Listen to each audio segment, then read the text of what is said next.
You know, Ben Gary, the producer for my radio show, is in the room as we speak, and it's going to come as a great surprise to him that I screwed up some technical things with the live stream last night. Why are you laughing, Ben? It's true, and I know some of the plays that I played, you guys couldn't hear my voice details. So I'm going to go over 9 plays. Well, 13 plays because I'm doing the whole goal line sequence, but plays that were good, plays that were bad. I tried to alternate them here. They're not strictly in the sequence that they happened, but we'll go over the 2 most egregious situations first and foremost, to the most notable, which is the goal line at the beginning of the game when CJ was still in, and theoretically your offense is functioning at its highest possible level, peak male performance, but then also CJ, and then a few of the other good plays, a few of the bad plays. I'll alternate for the most part, except at the beginning here. So the goal line sequence, you guys know the deal by now. Nick Chubb couldn't get in, so they give it to the fullback twice in a row. Oh, sorry, that's the replay of the Nick Chubb. Then they give it to the fullback twice in a row, British Brooks. Not great movement by the offensive line on any of these. I just want you guys to know, on any given play, when you're at the 1 yard line, you have a 50% chance of scoring on that specific play. If you have first and goal at the 1 yard line, you've got a greater than 90% chance of scoring. It's just atrocious. And there's a couple things about this sequence that really chapped my ass. If we go back to the first play, all right, for one, you've got Patrick Surtain is out. Defensive player of the year, the best player on their team. The area of the field that he affects the least is right up the gut on goal line. Like if you're going to attack a weakness, if you're going to attack Abrams' drain or anybody else and try to figure it out, up the gut against a really good defensive line with your offensive line and your assortment of running backs, it's the wrong attack. Maybe once to set up the play action or something, but my God. So Nick Chubb is not Joe Mixon. We know that by now. And the defensive line for the Broncos is slanting to the left here. You'll see if you go to all the way in front of Ariante Ursary, that's fake J.J. Watt there, who just had a hell of a performance. But like he gets washed, but he gets enough penetration. And because of the slanting defensive lineman on the other side, Nick Chubb wants to come back to the left, and those guys are just unblocked by design because you've got all 11 players down there with no threats whatsoever to take them out of that. It was a rugby scrum, and the Texans are not equipped to win a rugby scrum. The fullback dive, awesome as a rhythm changer, but twice in a row you lose that rhythm. I'll give him credit here at least for sending Marks in motion to try to pull Dre Greenlaw out a little bit, and it does work, except that Dre Greenlaw recognizes, and British Brooks is a fullback. Dre Greenlaw he's a better proven player, and then they do it again. So the one thing about the fullback dive, and then we had a false start on the other one. The fullback dive I like as a wrinkle, and it's something that you kind of spring on a defense because they're not ready for it, and the timing of the rhythm of the play is different. So the linebackers, the defensive tackles, everybody they're not playing their blocks as if the fullback's going to get it. So it's good to ambush somebody with it. They've done it. Hey, British Brooks is in the game. They're going to run the fullback dive. There's no element of surprise. There's no rhythm changing. There's no push by the offensive line. I don't like to criticize play calling in general because it's so easy to hindsight judge it. But this was grossly ill-advised to try to run into the teeth of that defense 4 times. And when D'Amico talked about it afterwards and said, hey, this is about toughness, this is about wanting it and all that, sometimes it's not. You send a welterweight boxer to go out and fight a heavyweight boxer. It's a mismatch, okay? No matter how much the welterweight wants it, assuming they're both equally trained professionals, all right? Don't come at me talking about the bigger they are, the harder they fall. Sometimes you just don't have the horses to run the race. And D'Amico's positive mindset, I think, is skewing his judgment about what his offense is and can be, because they just do not have the bodies to play that game versus that defense. So, gosh, we're 5 minutes into this already. I'm sorry, everybody. Good play. Dalton Schultz, 27-yard reception. I'll just play it through, and then I'll show you what the little circles are for. This is when C.J. Stroud was still in the game, of course. So if we go back to the beginning of this, hey, credit Nick Caley. If you see Dalton Schultz right there, a little bit of motion immediately before the snap, and then you'll see there's a linebacker or safety blitzing. It's Hufanga blitzing, and this linebacker kind of gets caught off guard and just misplays it enough and doesn't get depth there. And CJ with the blitz, if you go back to CJ, the blitz is coming home. He's under pressure, steps up, boom. Beautiful. Beautiful. God, if you could get that guy in the game for 4 quarters, this CJ Stroud character, be awesome. Let's see. I'm supposed to alternate these. So, all right, a bad play. Let's go to the CJ Stroud injury. And close your eyes. I'll tell you when it's over.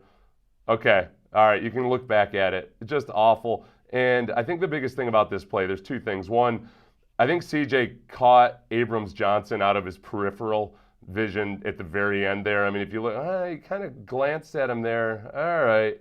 He could see, but he also saw Singleton. He sees that first down marker too, I think, and he just flew a little too close to the sun there. The problem I have in me trying to criticize this too much and the way they officiated it is that in the offseason, all season long, or really after the Azeez Al-Shire hit and then after the egregiously bad penalties in the Chiefs game, I said this needs to be officiated differently.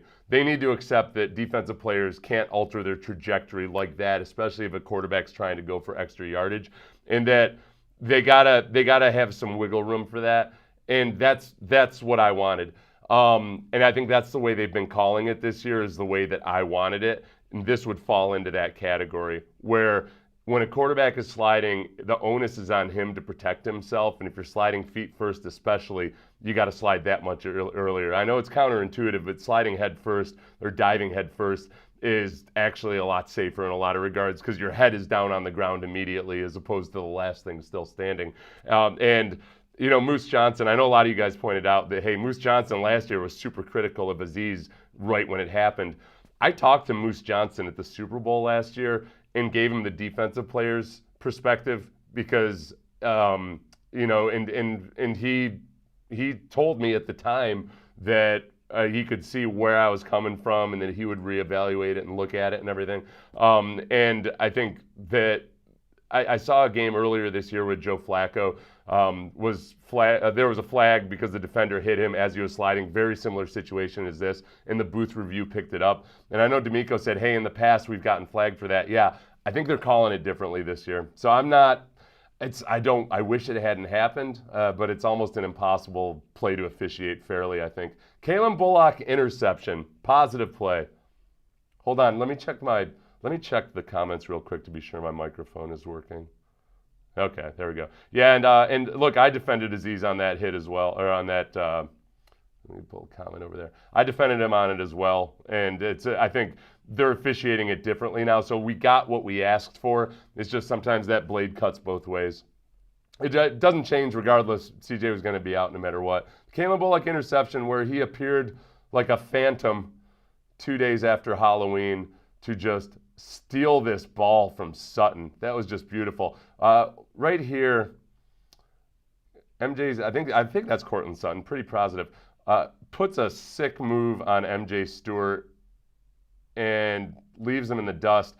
And this one, Kalen Bullock does an excellent job tracking the ball, but I'd also point out that Bo Nix didn't throw a perfect ball either. I know a lot of Denver fans feel the same way as I do. So if you're here via the algorithm, don't come at me, bro. People have serious questions and reservations about Bo Nix's deep ball accuracy. But Kalen Bullock and his ability to get that ball was just beautiful, and especially the way it looked on TV, where he just came out of nowhere. That was way more impressive on TV than in person, where I can kind of see Kalen Bullock closing on it. But on TV, it just looked like a gift. All right, this is Sutton again. Sutton did some good things in this game, including this. Wide open. And I know at the time, my first thought was, man, I wonder if he thought he had safety help over the top. I think just credit Sutton. Stingley it's single high, so, you know, ideally Stingley wouldn't be giving up the inside here, but I think he anticipated Sutton. If you watch, he goes out, and Stingley's thinking he's going to come back in, and he did not, and ends up getting open. You know, and I checked the body language after this. Like, sometimes, man, good players win reps, and that was the one time that it really matched up well. But otherwise, Stingley had a good day against Sutton. That was just a really nice play by Sutton. And I'll grudgingly acknowledge Bo Nix, although that was, I mean, it wasn't a very pretty ball. Danico Autry blocked kick. Good play. All right. And I don't think my mic was working when I explained this last night. So there's Danico Autry. He's about to block his 14th career kick and or punt. Incredible. But Mario Edwards is a key part of this, where you watch him jack up this offensive tackle. Boom. And then to the left, boy, look at him. That's just beautiful. If you look to the left of Danico Autry, Tim Settle fires out just enough to drive him out of the way without grabbing him, because they're going to look at that. Like the officials are looking for every little thing they can. Technically, Tim Settle wouldn't be able to grab and pull that guard. We used to be pretty aggressive with trying to do that. I saw some people try to say that Autry was using leverage, and he wasn't, because it doesn't look like he's like lifting himself up off that. If he had left that hand there a little bit longer, they could have called him. But this is just turning into it's almost dependable, to the point where that was the only thing I was hoping for at the end of the game, was that somehow Danico Autry would get another blocked kick. R.J. Harvey, not P.J. Harvey. R.J. Harvey, touchdown. And I need to point out that Henry To'oTo'o, I didn't circle him. All right. Henry To'oTo'o is right there on the 23-yard line, closest to us. He's had a really good year in coverage. Right here, he gets a little bit of traffic he has to work around, and then he's anticipating Harvey either doing an angle route or extending like he did. And it looked like, man, he was kind of closed off to the inside, and then tried to go physical with him instead of try to run with him, and then stumbled a little bit right there. Man, if he hadn't stumbled, I think it's still a completion. Let's see, is he running step for step with him? Probably not. I think he stumbled because he was trying to run step for, oh boy, but one or two steps right there, and he's got a chance to at least break it up. I don't know if he's got the ball skills to turn around and make that interception or not. But it's been a good year for him in comparison to his first couple years to an extreme degree. Jalen Knoll, who I'm going to tell you guys, I was wondering why he wasn't more active yesterday, and I thought, all right, well, maybe just you can hear me. I was recording this during our radio show. He played 11 snaps yesterday. I thought it was a Davis Mills thing. He played 11 snaps, but on this play, and I think they pointed this out on the broadcast, but I want to see it again, is Jaden Higgins, watch him down there at your left, understanding a couple things here. One, certainly doesn't want to block 52 in the back, but two, even if he could get a clean block on him, they might call that a peel back block. So he does the box out. Boom.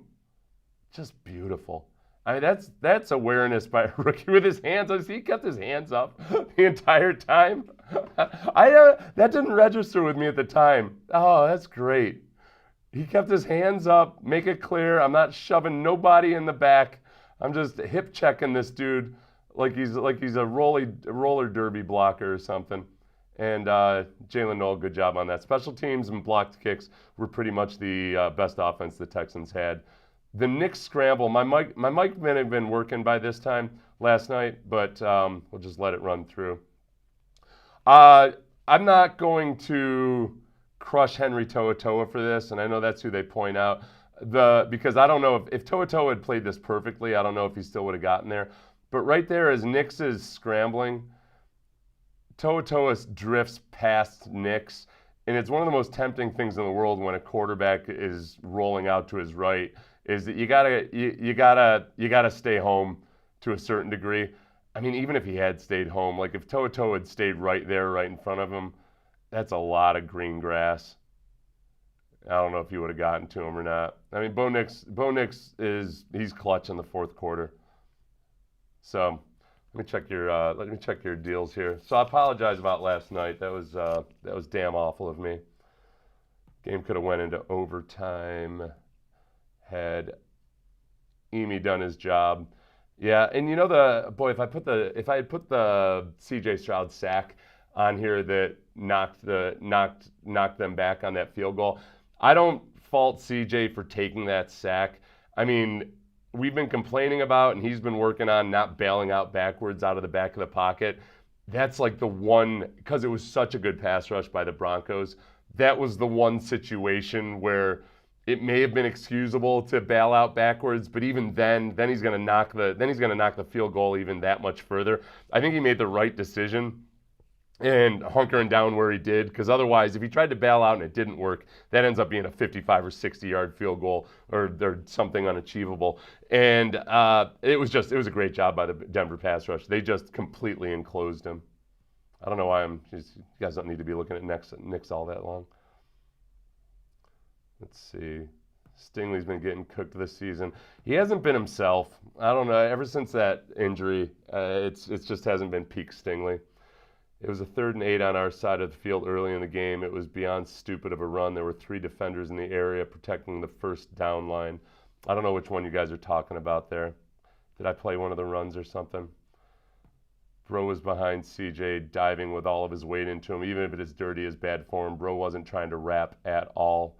Yeah, I'm not, like, honestly, it's an ugly situation.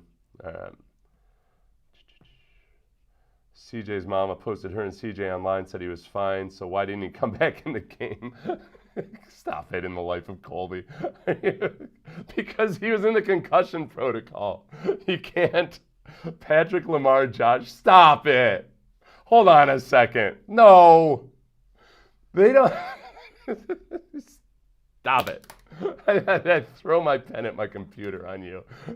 They don't have one little bit of, there's no like, rub some dirt on your brain and get back in there. He didn't pass the concussion protocol. There's nothing he could do about it. And there was no way he was going to get out of doing the concussion protocol in that. Okay. Let's see. If CJ was going to stay up that long, he should have just tried to bulldoze his way for a first down. That was late, ugly-ass slide, bro. I'll tell you one thing about that turf in there. If you guys noticed, I don't know if I remember this last year or not, but I feel like there's a lot more stumbling going on. And when I was down there doing my video after the game, I kind of, did a little bit of my old man agility drills and everything. Sometimes when I'm out on the field, I just remember specific things that happened when I was playing at NRG. It's kind of cool. I don't know, there's a term for that when you have a geographical memory of a place, just so the place triggers your memory. But anyway, as I was just kind of just, playing around a little bit, I felt like my feet were grabbing. And I'm wearing my Hokas, I'm not wearing not wearing nubs or anything like that, or like turf shoes or anything. It's there's something about that turf this year it's hurt people on both sides. It's sticky, it's grabby. I just want to win. Me too, Parker. Me too. So thanks for bearing with me through last night. I was amazed that as many of you kept watching through the end of it as you did. And look for Believe in Texans podcast coming out later this afternoon. Cecil is not going to be on with me anymore on the Believe in Texans. He had just too many conflicts, and it was just too hard for him to, whatever. I don't know how much I want to speak on Cecil. Cecil's not going to be doing it with me anymore. I don't know if I'm going to be doing it solo or if they're going to give me a co-host or anything. But I loved doing it with Cecil. I promise you, it's not because he hates me or anything, as far as I know. It's not what he told me, at least.